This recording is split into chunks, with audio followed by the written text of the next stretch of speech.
Bea Alonzo lantaran na ang relasyon sa isang business tycoon.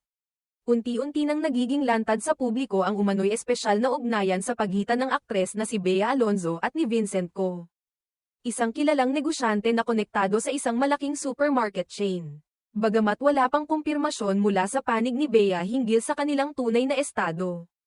Tila hindi na rin itinatago ng aktres ang kanyang presensya sa mga kaganapan na may kinalaman sa sinasabing nobyo, kamakailan lang ay napansin ng marami ang aktibong partisipasyon ni Bea sa isang malaking event na isinagawa ng isang kilalang grocery chain. Sa nasabing okasyon, naging isa siya sa mga tampok na tagapagsalita sa convention, na dinaluhan ng iba't ibang personalidad mula sa retail at business sectors. Ang supermarket na ito ay naiuugnay kay Vincent Co., na matagal nang napapabalitang karelasyon ni Bea. Bagamat wala pang opisyal na pahayag ang aktres ukol sa isyong ito. Kapansin-pansin ang kanyang pagkakaugnay sa ilang aktibidad na may koneksyon kay Vincent. Isa na rito ang pagdalo niya sa mga business-related events kung saan aktibo ang presensya ni Co. Para sa mga tagahanga at netizens, hindi na raw ito pangkaraniwang guest appearance lamang, may personal touch na umano ang dahilan ng mga pagdalo ni Bea. Marami sa mga netizens ang nagsimulang maghinala ng mas mapadalas ang paglitaw ng aktres sa mga event na hindi naman tipikal sa kanyang showbiz engagements. Hindi na kasi karaniwan na makita siya sa mga corporate o business conventions, lalo na sa larangan ng retail industry.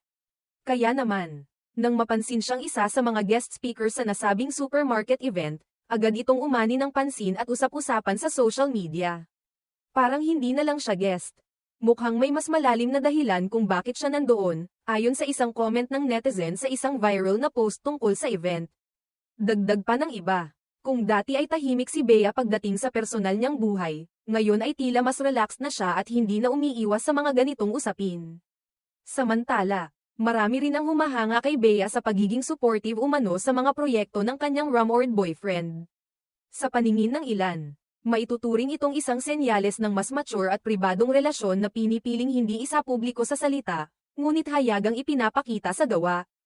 Mas pinipili raw ni Bea na maging low-key ngunit consistent sa pagpapakita ng suporta sa mga mahahalagang aspeto ng buhay ni Vincent.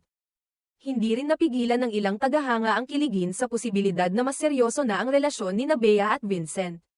Para sa kanila, masaya silang makita ang aktres na tila nasa isang tahimik at masayang yugto ng kanyang buhay, lalo na pagkatapos ng ilang publikong paghihiwalay sa nakaraan. Habang walang kumpirmasyon na nanggagaling mismo kay Bea, patuloy ang haka-haka ng publiko na maaaring pinipili lang talaga ng aktres ang maging pribado sa aspeto ng kanyang love life. Ngunit sa mga kilos at presensya niya sa mga ganitong event, tila hindi na niya kailangang magsalita, dahil ang kanyang mga aksyon ay nagsisilbing kumpirmasyon para sa marami.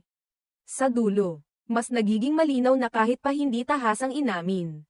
May espesyal na koneksyon nga ang namamagitan kina Bea Alonzo at Vincent Co., at mukhang handa na si Bea na maging bahagi ng mundo ng kanyang napapabalitang kasintahan, hindi bilang artista, kundi bilang isang partner na handang sumuporta sa likod ng mga kamera.